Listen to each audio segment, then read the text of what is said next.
இன்றே டவுன்லோட் செய்து உங்கள் ஃபேவரட் ஷோக்களை என்ஜாய் பண்ணுங்க. சங்கரனா, உனக்கு என்னடா பிரச்சனை? என்ன வீரா, நீ அவனை கல்யாணம் பண்ணி அவன் கூட வாழ்ந்துட்டு இருக்கேன்றதுக்காக எங்க நண்பனுக்கு நடந்ததை எங்களால மறக்க முடியாது. சரிண்ணா, நீ மறக்கவே வேணாம். அது நீ உன் மனசுக்குள்ள வச்சுக்கோ.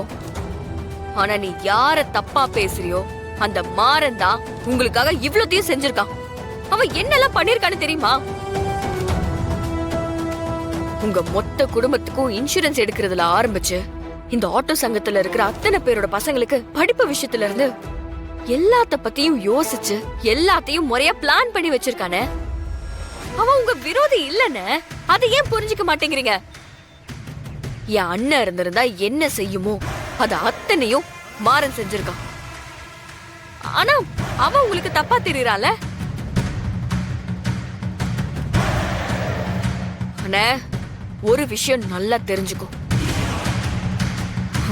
இதுதான் என் குடும்பம். நடந்தது ஒரு ஆக்சிடென்ட். அத நாங்களே புரிஞ்சுக்கிட்டு நாங்க எங்க வாழ்க்கைய வாழ ஆரம்பிச்சிட்டேனே.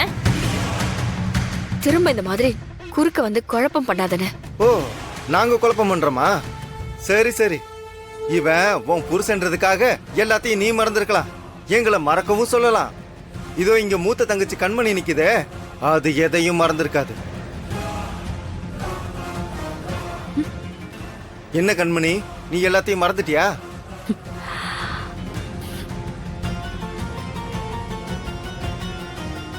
உன் அண்ணனை கொன்னவன் கண்மணி. அவனை பார்த்து ரத்தம் கொதிக்கல.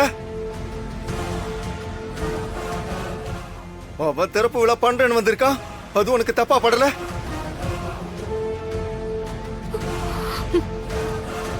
ஓ, பணங்காசை பார்த்த உடனே பழசெல்லாம் மறந்துட்டியா?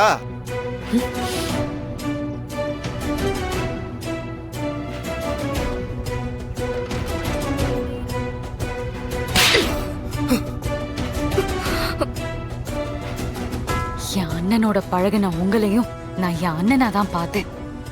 அதனாலதான் இவ்வளவு நேரம் நான் அமைதியா இருந்தேன். ஆனா உங்களோட நோக்கம் தப்பா இருக்கு. நீங்க குழப்பம் பண்ணணும்னு மட்டும் தான் பேசிட்டு இருக்கீங்க. அண்ணா, நீங்க பாருங்க, ஒரு விஷயம் தெளிவா புரிஞ்சுக்கோங்க. இது எங்க குடும்பம். உங்களுக்கு நாங்க வேணும்னா நம்ம குடும்பமா சேர்ந்து வேண்டிக்கலாம். ஆனா இனிமே எங்க குடும்பத்தை பத்தி தப்பா பேசுனீங்க, அது யாரா இருந்தாலும் அவ்வளவுதான் சொல்லிட்டேன்.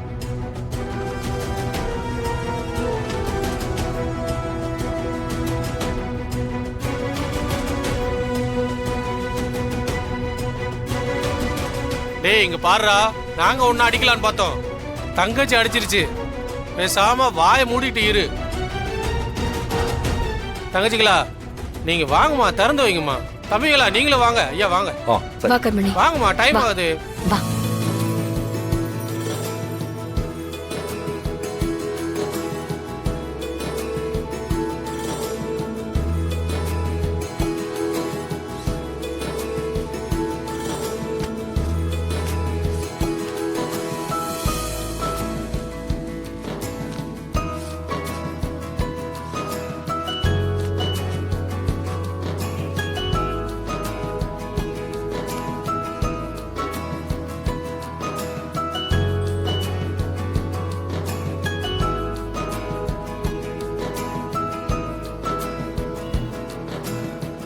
அண்ணே,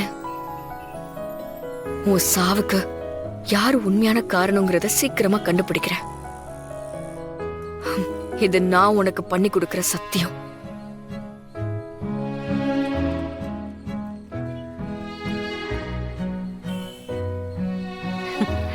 கண்மணி, மாமா, நீ மீரா மாறனுக்காக பேசுனது கூட பெருசு இல்லம்மா.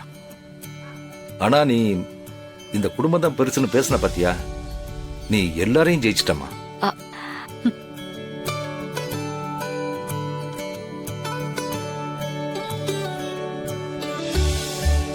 அக்கா, சும்மா விளையாட்டுக்கு ஆட்டோ ஓட்ட ஆரம்பிச்சு இப்ப ரேஸ் ஓட்டுற அளவுக்கு வந்துட்ட. போற போக்க பார்த்தா ஆட்டோ ஓட்டுறதுலயே அண்ணனையும் மிஞ்சிருவ போலயே. ஏய், என்னைக்குமே நம்ம அண்ணனை யாராலையும் மிஞ்ச முடியாது பிருந்தா. கொஞ்சம் ஒரு மாதிரி ஓட்ட கத்துக்கிட்டு இருக்கேன், அவ்வளவுதான். ஆரம்பத்துல நீ ஆட்டோ ஓட்டுனதை பார்த்து எங்களுக்கும் விருப்பமே இல்லை. ஆனா நீ இந்த ஆட்டோவை ஓட்டாம இருந்திருந்தா இன்னைக்கு இது நம்ம கையை விட்டு போயிருக்கோம்ல. அம்மா சொன்ன மாதிரி இந்த ஆட்டோ நம்ம கூட இருக்கும்போது நம்ம அண்ணனும் கூடவே இருக்கிற மாதிரி இருக்கு வீரா. அண்ணன் நம்மள இப்படி பார்த்தா ரொம்ப சந்தோஷப்படும்ல. சந்தோஷப்படும் தான், ஆனா மனசுல ஏதாவது வருத்தம் இருந்திருக்கோண்டி. ஏண்டி அப்படி சொல்ற? இல்ல வீரா, நம்ம எல்லாரும் நல்லா தான் இருக்கோம், நல்ல வாழ்க்கை கிடைச்சிருக்கு. ஆனா நம்ம அண்ணன் நம்மள வேற மாதிரி வாழ வச்சு பார்க்கணும்னு ஆசைப்பட்டுச்சுல்ல. என்ன விடு, நீ படிச்சு முடிக்கணும், இதோ பிருந்தா வாழ்க்கைய ஸ்டார்ட் பண்ணணும், அவளையும் சொந்த கால்ல நிக்க வைக்கணும். அப்ப தாண்டி அண்ணனுக்கு நிஜமான நிம்மதி கிடைக்கும். அந்த இடத்துக்கு நம்ம இன்னும் நகர்லையே வீரா. கண்மணி, எங்களுக்கும் கல்யாணம் தான் ஆயிருக்கு. நானும் பிருந்தாவும் எதுவும் இன்னும் விட்டுறல. கண்டிப்பா சீக்கிரமே நானும் என்னோட படிப்பை முடிச்சிருவேன். பிருந்தாவையும் மேல படிக்க வச்சிடலாம், அவளை சொந்த கால நிக்க வைப்போம். எல்லாமே நடக்கும் கண்மணி. முதல்ல ஒரு மனுஷன் வாழ்க்கையில ஜெயிக்கிறதுக்கு அவனோட குடும்பம் சரியா இருக்கணும். குடும்பம் தான் ஒரு மனுஷனோட வெற்றி தோல்வி எல்லாத்துக்குமே காரணம். குடும்பம் தான் ஒரு மனுஷனோட பலம். அண்ணன் நம்ம கூட இல்லைனாலும் ஆனா குடும்பம் நமக்கு ஸ்ட்ராங்கா இருக்குல்ல, அது வரைக்கும் சந்தோஷம் தானே. ஆமாண்டி. கண்மணி, நான் உன்னை கேட்டா நீ மறைக்காம உண்மையை சொல்வியா? என்னடி கேளு.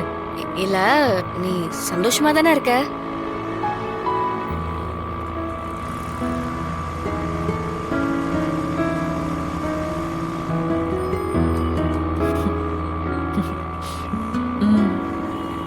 ரொம்ப சந்தோஷமா இருக்கேன்டி.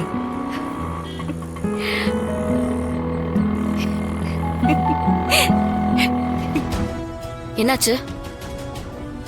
என்னாச்சு? அன்னைக்கு இன்ஸ்பெக்டர்கிட்ட நம்பர் கேட்டிருந்தோம்ல, நம்பர் அனுப்பி விட்டுருக்காரு. என்னது?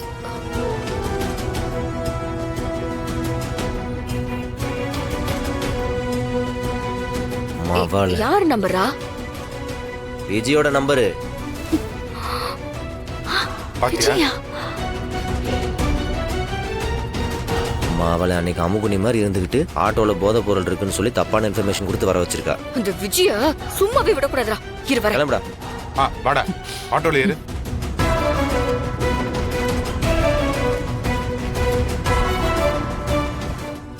ஏண்டி போனா போகுது, துரோகியா இருந்தாலும் உங்களை கை வைக்க கூடாதுன்னு பார்த்தா என்ன ஆட்டோ மேலே கை வச்சிருக்க? என்ன பண்றீங்க? சும்மா விவர மாட்டேன்டி. கையெடு. என்ன பண்ற? விஜய் பண்றியா? விஜய், என் வீர சொன்ன கேளு. விடுங்க. அவளுக்கு